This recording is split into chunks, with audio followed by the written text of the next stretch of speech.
welcome to the Strange Rainbows podcast, episode 7, Postcrossing.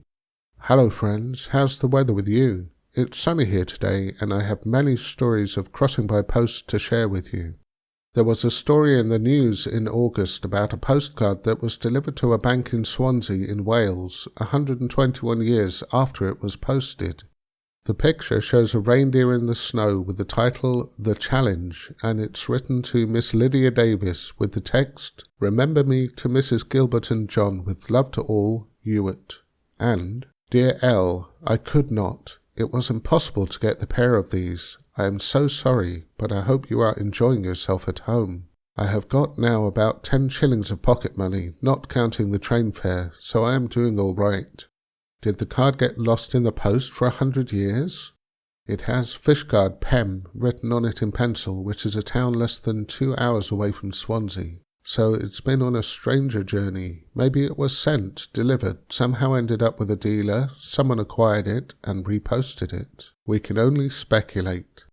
The original house was no longer there, which is why it got delivered to the bank at the same address.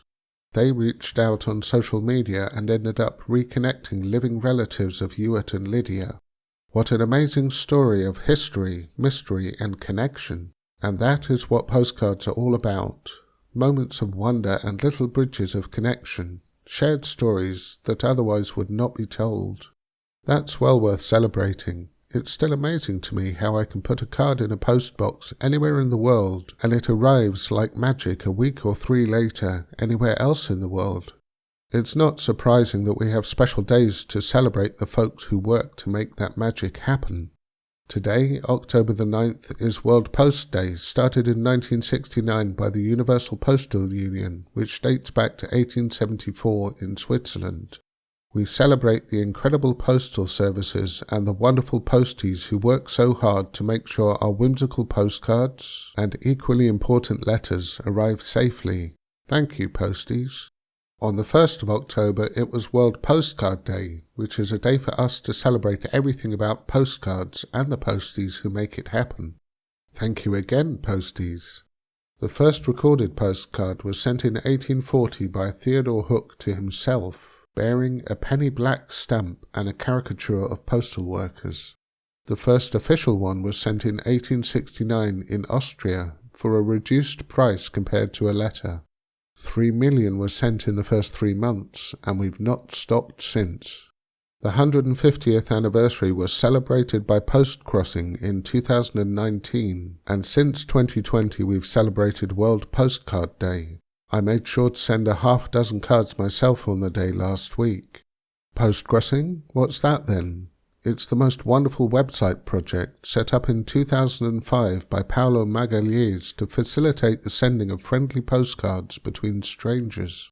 You send a postcard to a stranger, and a different stranger sends one to you.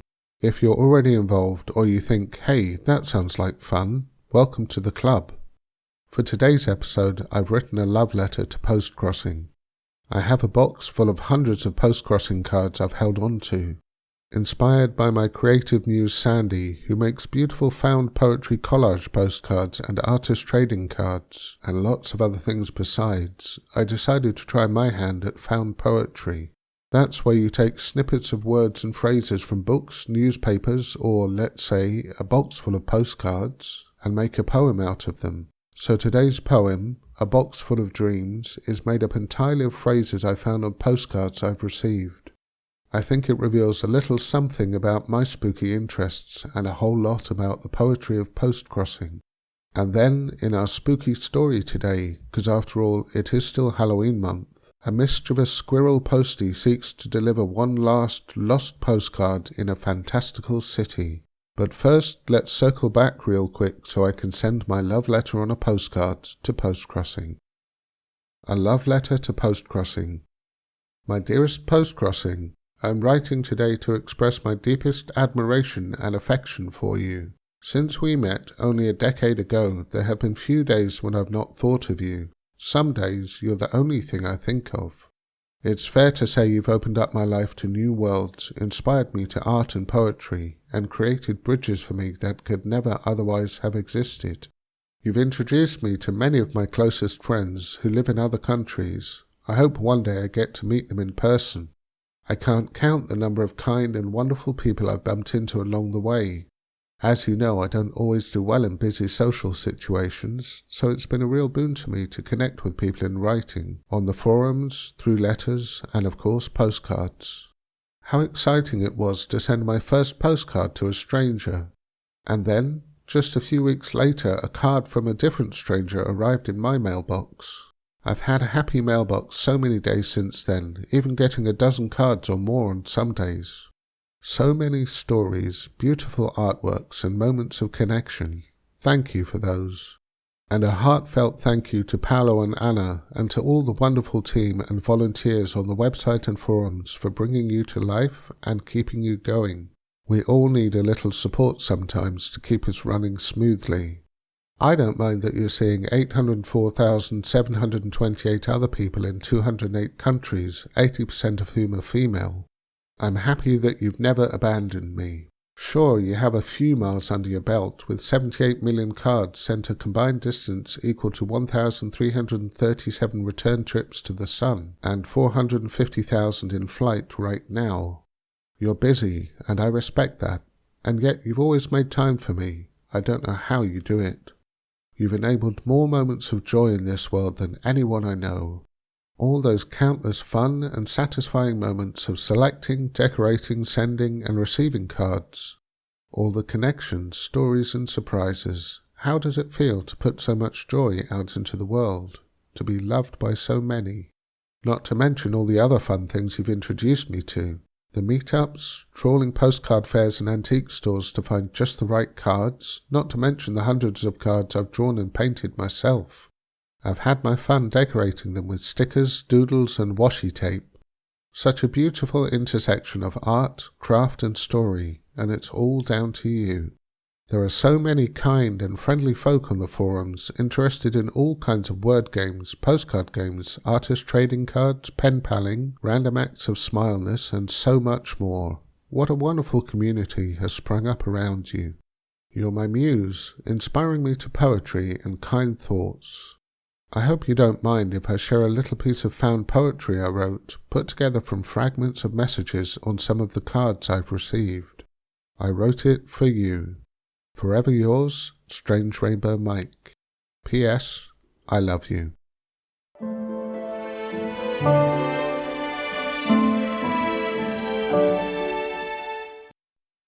A box full of dreams. Hello, howdy, hi. How are you, dear ghost? Warm greetings from the grave, bonjour. Our family, the main things are fine. I'm 15, 3 years old. I'm almost 59. Old but young at heart, it's weird. My dad writes this card for me, a beautiful skyline. I'm office worker, postman, nurse, we make computer games. Light as a feather, stiff as a board, social work, postwoman, bake spelt bread. I'm not a ghost, or maybe a ghost. I've never seen a ghost so far. Are there ghosts? How would you act if you meet a ghost? I often do see our ghost cat. It was so real. More of a weird hallucination than a ghost. I regularly go to haunted places. I've stayed at some haunted hotels. I've gone on the candlelight tours at midnight. I looked, but obviously no one was there. What doesn't mean they don't exist. Lost in mysterious world. We live in a farm, World Heritage Site, factory, castle, Disneyland. Shopping malls are crowded. Haunted houses in town. Area 51 sky disk. You are on another planet. It looks a little bit apocalyptic. I hope you'll like it. I studied fine arts. I like reading books. I hold them for special person, just like you. When you open a book, what a new world is there. Travelling, a beautiful adventure. Give me all of the adventure. I love cats. I love cats. Cats are magical creatures. The most famous cat in Hong Kong can make himself invisible and loves to play tricks. Magnificent and terrifying at the same time. A big box of postcards, a strange card for you. I chose this for you. You know why? You said you like dreams, that crazy time. Sometimes I dream messages from the dead. The radio station, the weird random call, huge spider, white rabbit, white rat, chickens, trolls. Having a cup of mint tea like a glass of fine wine. It sounded very strange, as if the basement were calling. The people look a little creepy. They come out of the river. Definitely sense the presence of both good and evil. Shedding old habits and skins. Now I dance at home for myself. Look how magical it looks. I hope you're having a wonderful day with many reasons to smile. Kindness is free, so we do our part in spreading it. It's about acceptance in a diverse society. We use our goodness to create that future world. My goal is to put a smile on your face today. 1,000 colours on you. Everyday magic is all around us. Happy postcrossing. Wishing for the world a big hug. Treasured memories. Cherish time and fight for dreams.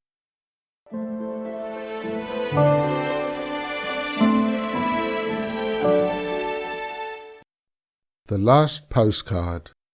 Once upon a romance, in the ancient town of Eldwitich, there lived a young hedge witch by the name of Marielle Eldwitich. This was centuries ago, when Eldwitich was even more of a rambunctious and dangerous town than it is today. There were frequent scuffles in the streets, mistrust, conspiracies and shenanigans ranging from the mischievous to the downright nefarious. As you no doubt know, the town of Eldwitich had been founded by the Strangeleys, the Fairfathoms, and of course the Eldwitiches, unknown centuries before. The families are known for their strangenesses, abilities that enable them to do strange and magical things. Typically physical strangenesses for the Strangeleys, parascientifical ones for the Fairfathoms, and magic for the Eldwitiches. Marielle Eldwitich was a promising young witch with a particular interest in the use of hedgerow plants and herbs to make healing poultices and counter-poisons.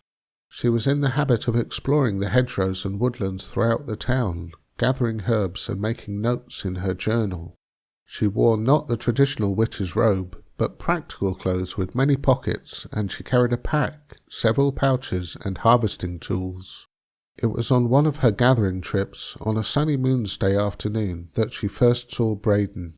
Of course, at the time she didn't know it was him, for he was in his raccoon form, foraging the hedgerows for his dinner.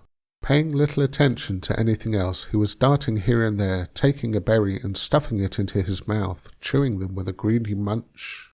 Marielle wasn't paying too much attention either, taking her samples and making her notes. So it was that they both reached for the same berry at the same time, instead grabbing the other's hand, or paw. Marielle drew her hand back quickly in surprise, and so did Braden. They looked at each other for a long moment. He plucked the berry and held it out to her on outstretched palm. She took it with a smile, and he bowed and disappeared off into the hedgerow. Somehow this berry was sweeter than any other. Long after he was gone, she remembered his adorable little face and the warm feel of his paw on her hand. She was, if truth be told, a little distracted for the rest of the day, and her notes were of little value in the furtherment of her herbalistical research. The next day she happened to resume her foraging at the same stretch of hedgerow. It's not that she consciously went there, it's just that, well, she happened to be going that way anyway, so she might as well finish her notes of the previous day. On arriving, she found a small bundle of hard-to-reach herbs tied up in a large leaf. Someone had left her a little present. A rustling in the trees told her of someone nearby, and she just caught a glimpse of an adorable raccoon face as it ran off. And so it went over the next weeks and months, with the two happening to meet, and gradually Braden became braver, and they would sit together and eat berries. Marielle would talk, telling him her stories and secrets, for he was such a good listener. Braden would chatter, and on days when she was down in the dumps he would do an acrobatic little dance to cheer her up. They became the best of friends, and Marielle sketched him in her notebook, his particular pattern of fur with a little wall on one cheek and his lopsided ear on the other side. Soon afterwards the chaos and mayhem really kicked off in the town. It became dangerous for Marielle to take her walks, and she was unable to visit the hedgerow for a week. She yearned to, but she was under lock and key for her own safety. At the end of the week, she found a small square of card pushed under her door. It was addressed to her, with a sketch of her gathering herbs on one side and a short message on the other. "My dear Marielle, I missed you at the hedgerow. I hope you are well. Braden." "Ah, so that was the raccoon's name. Strange how he could write so clearly with his little paws. She began to suspect he might be more than your average raccoon. She procured a piece of card herself and sketched a picture of Braden on one side, addressing it to him by name and writing her own message. "My dear Braden, how wonderful to know your name. Unable to visit due to house arrest, Marielle." And so it continued over the next few weeks. Every day or three there would be a new card under her door, and she would in turn place one outside her door for collection, in a nook under a small tree. They shared many whimsical and romantical messages with each other, and in this strange way their love for each other grew into a great flame. Although the town was near at war with itself, with each family fighting the others over the most ridiculous of trivial misunderstandings, Marielle decided she would venture out to the hedgerow.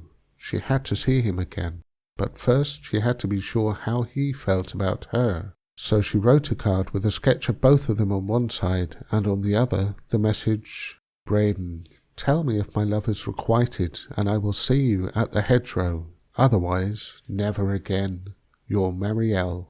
Braden's heart jumped with joy when he read this. His love for Marielle had blossomed during their correspondence, and he yearned to see her again, to spend his life with her. So with great excitement he wrote a card with a picture of them holding hands and the message, "My dear Marielle, I love you more than life itself. Be mine forever. Your Braden." Tucking this under the door, a sound nearby unnerved him and he ran off. Perhaps that's why he didn't push it fully under the door. A dark-furred squirrel named Mischief hung upside down on the wall watching him. He'd been watching for some time now as the raccoon crept up to the door, depositing a small piece of card or taking one. These seemed ideal for his collection of small and interesting things, but usually they weren't easy to grab. This time he scrabbled quickly down, which scared the raccoon off, so he was able to make off with the card and stash it in his secret hoard behind a chimney brick, along with the buttons, hairpins, golden leaves, and carved things he found near the houses around town. Marielle waited with keen heart for Braden's reply to her message. Just say the word and she would be at the hedgerow to see him, no matter the danger. After a week there came no reply. She searched the house, the door, the trees nearby, every hiding place. Nothing. He hadn't replied. He did not feel the same for her. With broken heart she pined away and was dead. Braden in turn waited for her at the hedgerow. A day, a week he waited, and she never came. He had no appetite, and anyway he couldn't go forage for food in case he missed her. With broken heart he starved away, and also was dead. Many years passed. Marielle haunted the small garden outside her house, waiting for a card that never came. Braden haunted the hedgerow, which grew into a small woodland, waiting for her visit that never came. The two unrequited lovers haunted the long years that passed. In the meantime, the Society of Friendly Intentions was founded because too many of the families had been injured in their pointless conflicts, and several of the young ones had wasted away from some unknown disease. The society was created to provide a forum to talk through disputes rather than fighting through them, and it continues to this day, mysterious and always influencing the town in secretive ways. A century after Marielle had wasted away, I was bounding along the roofs of the old town, looking for high-growing trees to gather nuts for my autumn stash. I noticed a crooked chimney brick and worked it loose, curious to know if there was something behind it. I found an ancient bag, dusty with time, with the words "Mischief's Secret Hoard" engraved in faded thread. Mischief? That was my name. Was this some distant squirrel ancestor of mine? Perhaps I'd been named after them. Inside the bag I found a curious collection of coins, jewellery, interesting stones, and wizened twigs, leaves that crumbled to dust, and even a square of card with faint markings on it. On one side was a picture of a woman and a raccoon hand in paw, and on the other a message professing feelings of love and togetherness. Had this card been stolen by my ancestor before it was delivered? My curiosity was burning. Was this part of an unfinished story? Had the years and circumstance kept these two young lovers apart, denying them their happy ever after?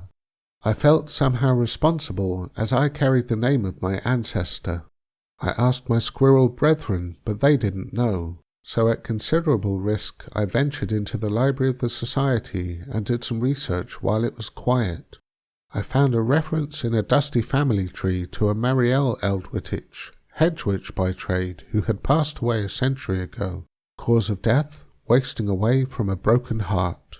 So, it was true, and now I knew what to look for. I soon found a reference from the same time to one Braden Strangely, were-raccoon by nature, who had wasted away from starvation due to a broken heart. Now it was clear what had happened. My mischievous ancestor had stolen this card, and because of him, the two card-crossed lovers had never got together, had missed out on a lifetime of joy. Ah, the guilt I felt! That burden was mine to carry now, for the card was still undelivered. My tail hung down to the ground, and I slouched through town without even the energy to jump and climb. Was I to waste away from sadness now? No, I would not. My tail rose as I declared, I shall deliver this last postcard, and if the ghosts of these young lovers haunt the town, I shall help them find each other at last. It took me a while to track down the old house Marielle had lived in. It was in a run-down part of the old town and had seen years and weather.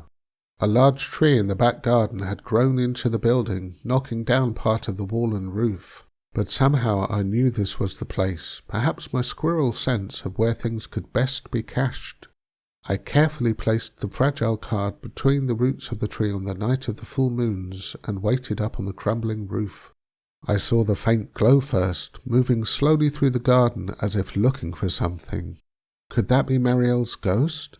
It circled the tree, stopping where I'd placed the card.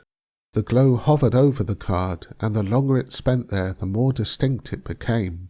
Soon enough it resolved into the ghost of a young witch wearing practical clothes. It reached for the postcard, but was unable to pick it up. With great terror in my heart, I climbed down the tree and picked up the card myself, holding it up to show the glowing apparition the faint picture of them holding hands at a hedgerow, and turning it so she could read the message on the back. My dear Marielle, I love you more than life itself. Be mine forever, your Braden. The spirit grew greatly agitated at this, and disappeared with a blast of cold air that knocked me flying. Had I destroyed the spirit? I waited the rest of that night, but it didn't return. I felt an overwhelming sense of guilt, and my own spirits were low for the next days. I didn't even have the heart to cause any mischief for my fellow squirrels. Yet my curiosity rose slowly, and I found myself returning there the next full moon, just in case something wonderful might happen.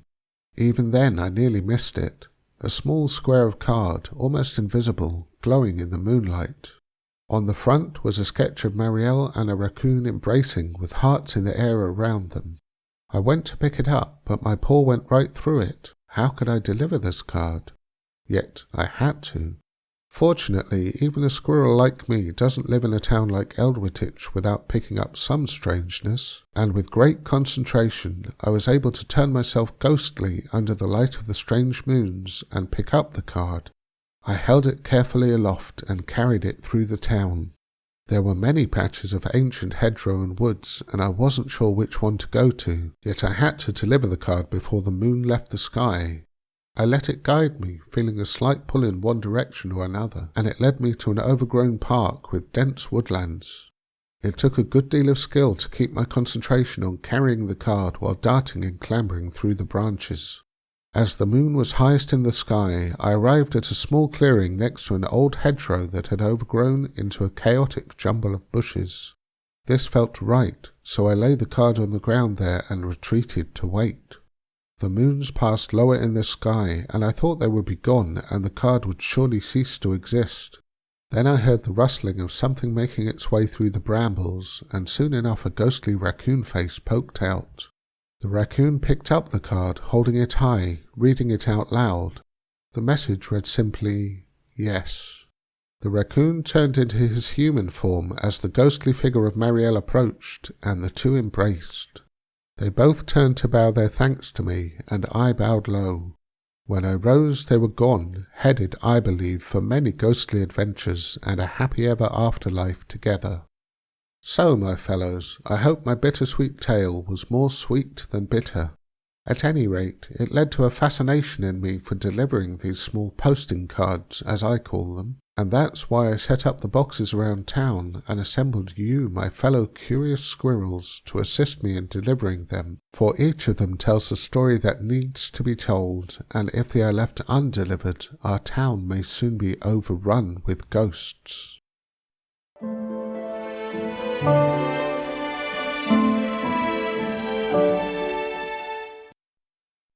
Well, that story opened the door to many more stories in Eldwittich, and when will we find time to tell all of those? Isn't that always the way with Postcrossing? So many stories, so many connections, so many endless moments of wonder to discover and enjoy.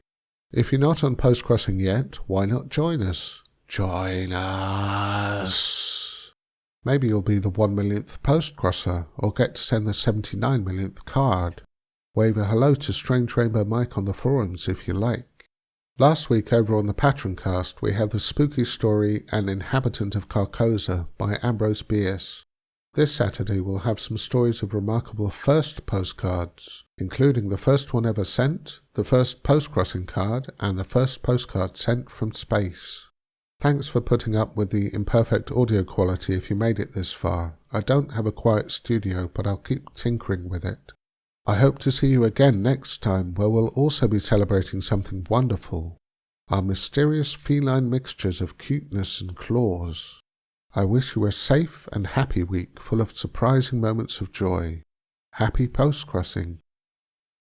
Thanks for listening. The Strange Rainbows podcast is copyright Mike Storm 2024, all rights reserved. It is a work of fiction. Any resemblance to actual names, characters, businesses, places, events, or persons, living, dead, or imaginary, is entirely coincidental.